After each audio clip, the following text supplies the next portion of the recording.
Hi అండి, నమస్తే. Savitri cooks స్వాగతం. నేను ఈరోజు మీకు చూపిస్తున్న వంట మినప వడియాలు. మన ఛానల్లో బోల్డ్ అంటే బోల్డ్ అన్ని వడియాల రెసిపీస్ ఉన్నాయి. ఆల్రెడీ మినప వడియాల రెసిపీ కూడా ఉంది. ఆ వడియాలకి ఈ వడియాలకి చిన్న చిన్న మార్పులు ఉంటాయి. ఇంకా టేస్టీగా ఎలా చేసుకోవచ్చో నేను చేసి చూపిస్తాను. మీరు కూడా చూసి తప్పకుండా ట్రై చేయండి. ఈ పద్ధతిలో కనుక మినపొడియాలు పెట్టుకొని మనం స్టోర్ చేసుకున్నామంటే సంవత్సరం అంతా నిలవ ఉంటాయి. మనకి ఎప్పుడైనా కూరగాయలు లేనప్పుడు ఈ వడియాలతోటి మనం పులుసు వేసుకోవచ్చు, ఫ్రై చేసుకోవచ్చు. అంతేకాకుండా సాంబార్, రసం లాంటి వాటికి సైడ్ను పెట్టుకొని నంజుకొని కూడా తినొచ్చు. ఈ వడియాలు నేను పిండి అంతా కూడా ఇక్కడ రెడీ చేసుకొని అమ్మ దగ్గరికి వెళ్ళి పెట్టాను. ఇంక ఇప్పుడు ఎలా చేసుకోవాలో చూద్దాం. ఇంక మనం వడియాలు ఎప్పుడైనా సరే పొద్దున్నే పెట్టుకుంటాం కదా. మనం పొద్దున్నే వడియాలు పెట్టుకోవాలనుకుంటే ముందు రోజు రాత్రిపూటే ఇలా పొట్టుమైన పప్పు తీసుకొని మనకి నానటానికి ఖాళీగా ఉండే గిన్నెలో పప్పు వేసేసుకొని నిండా నీళ్లు పోసుకొని నానబెట్టుకోవాలి. నేను ఈ గ్లాస్ తోటి 3 గ్లాసులు మినపప్పు తీసుకున్నాను. ఇవి గ్రాముల్లో వచ్చేసి 750 గ్రాములు ఉంటాయి. ఖాళీగా ఉంటాయని నేను 2 గిన్నెల్లో నానబెట్టాను. తెల్లారేసరికి ఇలా చక్కగా నాని ఉంటాయి మనకు పప్పు. ఈ పొట్టు అంతా కూడా పూర్తిగా అసలు పొట్టు అంటూ ఏమీ లేకుండా పోయేలాగా కాకుండా కొంచెం పై పొట్టు అంతా కూడా పోయేలాగా ఇలా కడిగేసుకోండి. మనకి ఏ రెసిపీ అయినా సరే పొట్టు మినపప్పుతో చేసుకున్నది చాలా బాగుంటుంది. ఒకవేళ ఈ ప్రాసెస్ అంతా మీకు కష్టము అనుకుంటే కనుక మీరు మినపగుండ్లు అయినా తీసుకోవచ్చు. ఇంక ఇక్కడ పొట్టు అయితే నేను కొంచెం ఎక్కువే వంపేశానని చెప్పాలి. ఇంత కూడా అవసరం లేదు. నేను కడిగినంతగా కూడా సగం పొట్టున్నా కూడా పర్వాలేదంట. అమ్మ పిండి రుబ్బి తీసుకెళ్ళిన తర్వాత చెప్పింది. ఇంక ఇక్కడ పప్పు అన్నీ కూడా శుభ్రంగా కడిగేసుకున్నాం కదా. ఇంక ఇప్పుడు ఇందులోకి ఈ 30 కేజీకి నేను ఒక 100 గ్రాములు పచ్చిమిరపకాయలు తీసుకున్నాను. అంటే ఒక 25-30 వరకు ఉంటాయి. ఇంక ఇక్కడ అల్లం మీరు చూసారు కదా, ఒక 25 గ్రాముల వరకు ఉంటుంది అల్లం. ఒక ఎల్లుల్లిపాయి పొట్టు వలిచేసి వెల్లుల్లి గర్భాలు తీసుకోవాలి. పచ్చిమిర్చీలని కడిగి చిన్న చిన్న ముక్కలుగా కట్ చేసుకోండి. అల్లాన్ని చెక్కు తీసేసి అల్లం కూడా చిన్న చిన్న ముక్కలుగా కట్ చేసుకోవాలి. రుచికి సరిపడా ఉప్పు, అలాగే 2 టేబుల్ స్పూన్లు జీలకర్ర తీసుకోవాలి. ఇంక ఇప్పుడు మిక్సీ జార్ తీసుకొని మనం కట్ చేసి ఉంచుకున్న పచ్చిమిర్చి ముక్కలు, అలాగే అల్లం ముక్కలు, వెల్లుల్లి గర్భాలు వేసేసుకొని కొంచెం ఉప్పు వేసుకుంటే మనకు మెత్తగా మెదిగిపోతుంది. ఉప్పు కూడా కొంచెం వేసేసుకొని మెత్తగా మిక్సీ పట్టేసుకోండి. నేను ఈ మినపప్పుని గ్రైండర్లో రుబ్బుతున్నాను. అయితే మనం గ్రైండర్లో ఈ పచ్చిమిర్చి అల్లం ముక్కలు వేసామంటే సరిగా త్వరగా మెదగవు. అందుకని మిక్సీ పట్టి వేస్తున్నాను. ఇంక ఇప్పుడు గ్రైండర్లో మనం మిక్సీ పట్టుకున్న పచ్చిమిర్చి అల్లం పేస్ట్ వేసేసుకొని ఇంకా మినపప్పు కూడా వేసుకోవాలి. ఈ పిండిని మనం దాదాపుగా వాటర్ వేయకుండానే రుబ్బేసుకోవాలి. ఒకవేళ మీ దగ్గర గ్రైండర్ లేకపోతే మిక్సీ అయినా వేసుకోండి. నేను ఈ పప్పును 2 సార్లుగా వేసాను, ఒకేసారి తిరగదని. ఒకవేళ మీకు ఏదైనా గ్రైండర్ మరీ తిరగట్లేదు పిండి అనుకుంటే కనుక ఇలా మిక్సీ జార్ కడిగేసుకొని కొంచెం వాటర్ 1 టేబుల్ స్పూన్ 2 టేబుల్ స్పూన్ల కన్నా కూడా ఎక్కువ వేయొద్దు. మనకు వడియాల పిండి అనేది కొంచెం గట్టిగానే ఉండాలి. మరీ పలచగా అయ్యేలాగా వడియాలు పెట్టుకుంటే ఆ వడియాలు బాగా ఆయిల్ తీసేస్తాయి. దాదాపు ఒక 15 నిమిషాలు మెదిగిన తర్వాత ఒక్కసారి పిండి మెదిగిందో లేదో చూసుకోండి.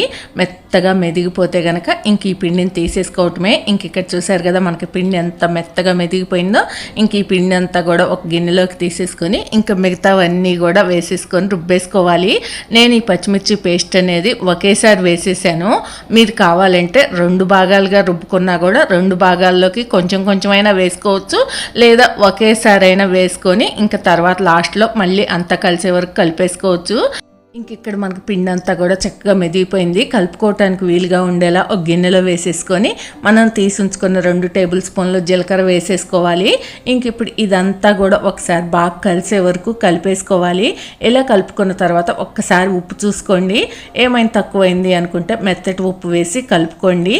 ఇంక ఇక్కడ నాకైతే సరిపోయింది. ఇంకా అందుకే ఇంక ఇక్కడ డబ్బాలోకి తీసేస్తున్నాను పిండి.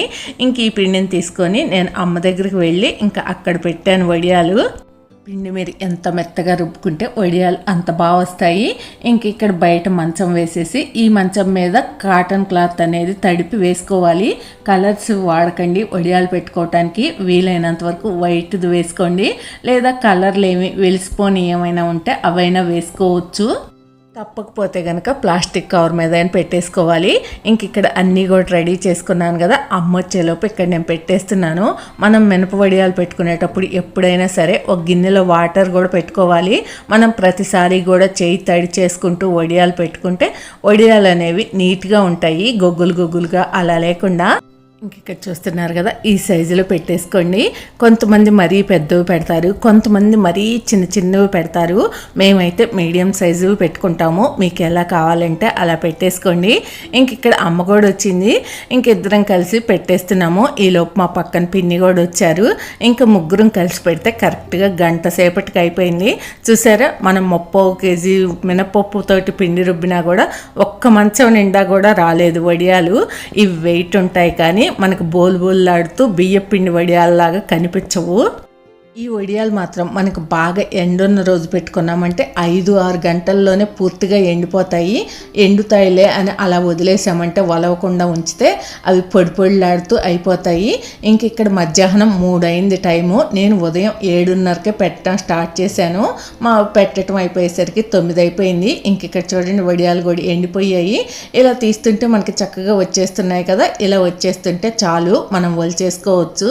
మనం బియ్య పిండి వడియాలు పెట్టుకుంటే కనుక దాన్ని వెనకాల తడిపి ఆ వడియాలు తీయాలి. దీనికి అలా ఏం అవసరం లేదు. ఇలా చక్కగా తీస్తుంటే అన్నీ కూడా నీట్గా వచ్చేస్తాయి.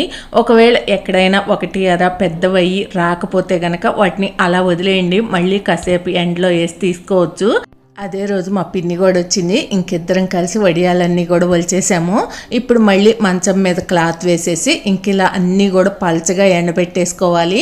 ఇంకా ఆ రోజు సాయంత్రం వరకు ఎండబెట్టుకొని ఇంకా లోపల తీసేసుకొని ఇంకా తెల్లారి పొద్దున్నే మళ్ళీ ఎండబెట్టుకోవాలి. కొన్ని వడియాలు పెద్దగా అయ్యి అవి ఎండలేదు, అందుకే వాటిని మళ్ళీ కాసేపు ఎండనిచ్చి అమ్మ తీసింది. తర్వాత ఇంక ఈ వడియాలు అమ్మ దగ్గరే వదిలేసి నేను ఆ రోజు వచ్చేసాను. 2 రోజుల తర్వాత అమ్మ ఇవి తీసుకొని వచ్చింది. ఇంక ఇక్కడ వడియాలు చూడండి ఎంత చక్కగా ఉన్నాయో, గలగల్లాడుతూ ఎండిపోయాయి. మనకి ఇలా వడియాలు బాగా ఎండటం వల్ల నిల్వ ఉంటాయి అన్నమాట. అదే సరిగా ఎండకపోతే బూజు వచ్చేసే అవకాశం ఉంటుంది. ఇంక ఇప్పుడు ఈ వడియాలను నేను మీకు కొంచెం వేయించి కూడా చూపిస్తాను. ఇంక ఇప్పుడు స్టవ్ వెలిగించుకొని కడాయి పెట్టేసుకొని డీప్ ఫ్రైకి సరిపడా ఆయిల్ వేసుకోవాలి. ఇంక ఇక్కడ ఆయిల్ వేడెక్కిందో లేదో ఒక వడియం వేసి చూశాను. ఆయిల్ వేడెక్కింది. ఇంక ఈ వడియాలకు మాత్రం ఆయిల్ కూడా మరీ ఎక్కువ వేడైపోకూడదు. వేడైతే కనుక మనకు మాడిపోయినట్టు అయిపోతాయి.